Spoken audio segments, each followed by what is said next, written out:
Yan guys, kinakain talaga nila guys. Oh.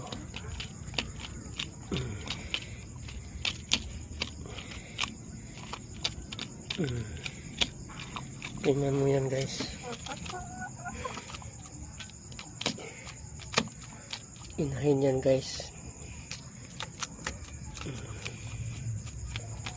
Kinakain nila ang itlog nila guys. So, kinakain talaga nila ang itlog nila guys. Yun ang hirap dyan guys. No, kulang pa sa pagkain nila guys na pigs. Yun ang ano nila guys. Padre di pamilya talaga nila yan guys.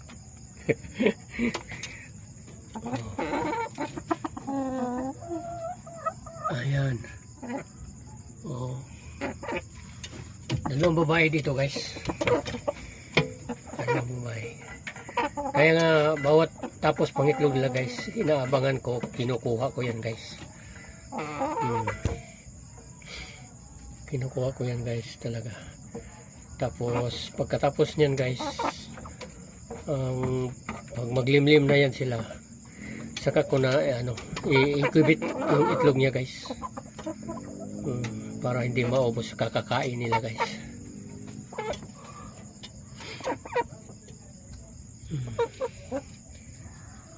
Yun. Sayang na sayang talaga guys. Pati yung cells nila, pati yung cells ng itlog ay kinakain talaga nila guys. Kulang na kulang talaga ito sila sa calcium guys at sa protein. Dahil yung itlog guys may protein at saka calcium. Yun na, kulang sila sa calcium at protein talaga. Kaya nga nila kinakain yan. So kung hindi talaga titigil ito guys, ilalagay ko na ito sa kawali guys. Doon ko na huhusgahan to.